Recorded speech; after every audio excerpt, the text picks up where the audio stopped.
Hello everyone, Stjepan here. I'll go over another game from Vincent Keymer that got him to win the Grenke Open a few days ago. And this is the game from round 7 which he played against Buhmann. He also had the black pieces, and once again it was a game in which his defensive skills made a huge difference, and the fact that his opponent underestimated him, which was the case with his game against Richard Rapport as well, because Rapport decided to sacrifice a piece and go for an attack, and Vincent exploited that in the best way possible and won. In this game, Vincent's opponent started with knight to f3, the Reti opening, d5, d4, knight to f6, c4 and d6, and this is now transposing to a queen's gap and declined position, but the position will transpose a few more times during the game, so it's not really clear which variation they played. g3 now, entering some sort of a weird Catalan, and in this position black could continue with b6, but he plays bishop to b4, bishop to d2 and bishop to e7. This is the typical maneuver in some Catalan positions, because you are provoking the white bishop to come to d2 and to prevent the queen and the knight from going to that square. And the game continues with bishop to g2 now, developing on the long diagonal, fianchetting the bishop, both sides castle, and c6 now, solidifying his defenses, and this is now possibly a variation of the Slav as well, so the game transposed 3 times already. Bishop to f4, not wasting a tempo with the bishop, because if you remember, black wasted the tempo to check and then to return. So it's a good move, activating on the best possible square, and Vincent's opponent is in this game is pretty strong. Reiner Buhmann is a strong grandmaster. He's 2588 at the moment, so Vincent is 2403, so he is almost 200 points higher rated, so a formidable opponent for the 13-year-old. He continues with bishop to f4, knight b to d7, developing the knight, and this is now definitely a Slav-like position for black, and as you can see, he has the problem with his dark squared bishop, light squared bishop. He is completely blocked from this diagonal, and there aren't too many prospects for e5 to happen anytime soon, so usually white will have a plan to play b6 and develop the bishop to either b7 or a6, and on b7 it could be good if he manages to play c5 and to take here or to open up the position, but usually the bishop would go to a6. So now queen to c2, and Vincent Keymer does go for that plan, b6, knight b to d2 and bishop to a6. And in this position, Buhmann goes for a very theoretical line. Now he plays e4, and this position has been seen 11 times before, and every time in every single game, the player with black took on e4 with the knight in this position, so knight takes e4. And all 11 games from this position have seen the same 7 moves after this. The line goes knight takes e4 by white, d takes, knight to e5, knight takes e5, d takes e5 in this position, of course not taking with the bishop, because that would weaken the d pawn significantly and it would eventually fall. So d takes e5, queen to d3, offering a trade of queens. White of course has to defend, because otherwise the c4 pawn would fall. Queen takes c2, rook takes c2, and this is the position that is theoretical, and this is what Vincent Keymer must have known, because after e4 he didn't go for that line. He played a complete novelty which has never been played before. He played d takes c4, and this move temporarily wins a pawn, almost forcibly, because white doesn't really have a way to keep all of his pawns, but he has a lot of compensation and a great chance to regain the pawn. So after d takes c4, he reacts with knight takes c4, which is the best move. Knight takes e4 in this position, and of course now that's not sacrificing a piece, because if the queen takes e4, then bishop takes c4, so black is up a pawn.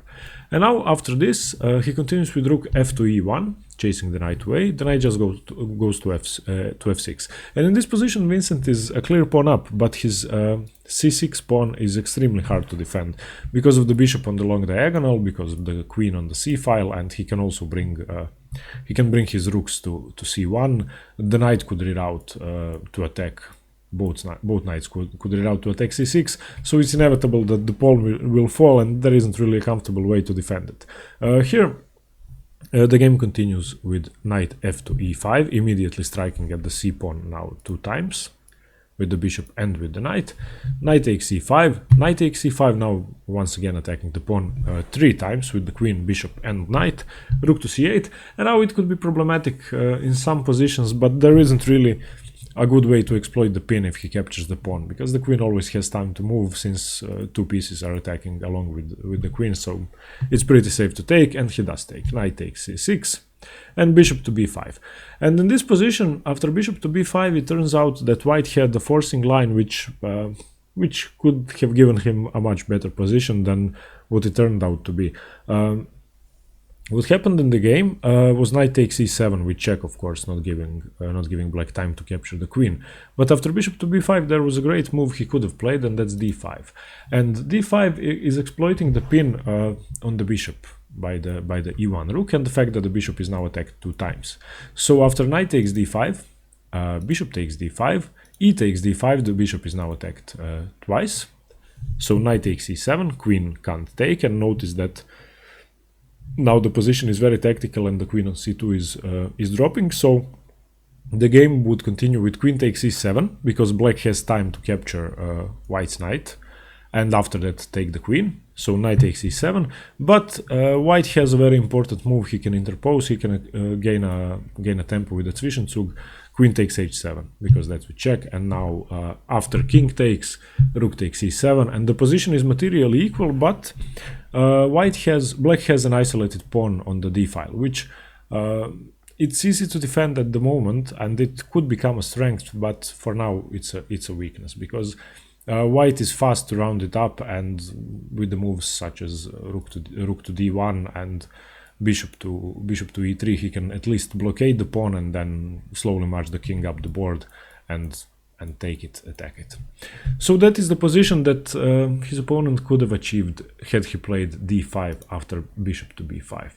However, he played knight takes e7, which isn't bad. It's just slightly inferior to this continuation, and you will see why. Of course, Vincent has to take, so queen takes e7. The queen has to move from the glare of the rook, so it goes to d2. Queen to d7, bishop to e5, knight to d5, and now this move by white. And in this position, it's completely equal. Neither side is better really, but the point of this move that white could have played after bishop to b5, that he could have played d5, is the fact that he in this position wouldn't have had an isolated pawn. The pawn, if you remember, would have been isolated for black on d5. So in this position, white has a slightly weaker pawn structure. And here is this move he played, bishop takes g7. It's a clear sign of the fact that he is underestimating young Keymer, and he thinks that he can win, that he is stronger tactically, and that he can sacrifice pieces against him. The problem with this move is that it leads to a forced draw, and there is only one line for white to keep equality, because now, of course, king takes. Black has to accept the sacrifice. Bishop takes d5, taking away a strong defender from black's position, and after e takes d5, queen to g5 check, and king h8, queen f6 check. This is a forced repetition. The white queen has to keep checking from g5 and f6 because white is a piece down. Black has an extra bishop. But after king to g8, his opponent didn't go for a repetition. He didn't go for a draw despite being a piece down. He thought that he could win this position, but after his next move, it's completely losing, because he now played rook to e5, which seemingly is a very scary move, and it's threatening mate in 1 if black doesn't react. But black has 2 resources which are too strong, and he can defend easily. He plays bishop to d3, and bishop to d3 is the key move because it blocks the checking square from the queen, and it doesn't give checkmate to white with rook to g5, which he could have played, and is preparing to simply retreat the bishop to g6 and have a completely safe position. So the game continues with h4.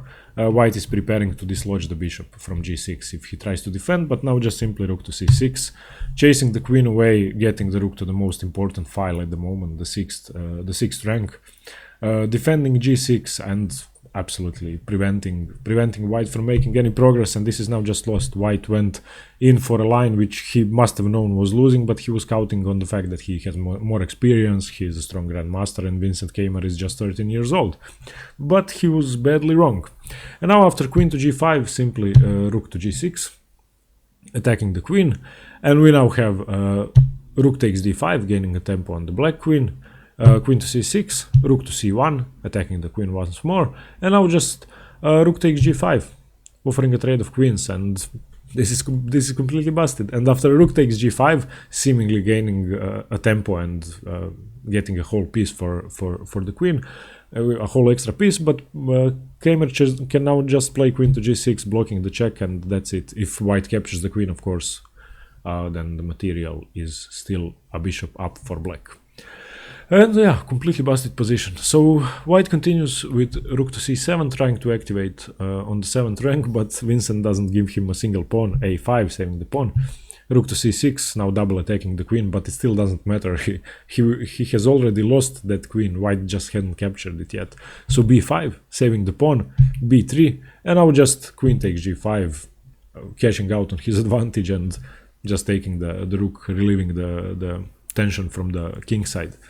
Of course, h takes g5, rook to e8, rook to a6, attacking the a5 pawn, and now the winning combination by young Vincent, rook to e1 check, king to g2, bishop to e4 check, f3, rook to e2 check, king to f1, and now not defending with bishop takes f3, which isn't bad, but Vincent plays a much stronger move, bishop to d3, threatening a discovered check by the king, and after king to g1, rook takes a2, defending a5 and going another pawn up, and this is now just a bishop for a pawn, completely lost. Black will be able to create a passed pawn in a few moves on the a and the b files, and the king is, what's even worse, cut off on the last rank, and this is just completely lost.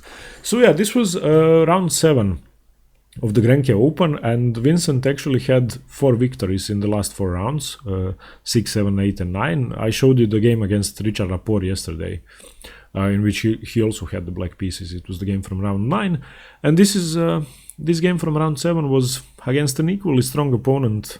I mean, okay, Rapport has 100 points higher rating, but equally strong when compared to Vincent Keymer, because he is 2403, he's 13 years old, he's an international master, and winning against 4 grandmasters in a row is an incredible accomplishment, and he should be congratulated. But in both games, in round 9 and in round 7, his opponents with white pieces took too many risks, and here white could have gone for a repetition and for a draw, or he could have continued to play normally without bishop takes g7 and entering the line at all. So definitely underestimating Vincent Keymer, who proved them all wrong and just crushed them afterwards. He defended perfectly.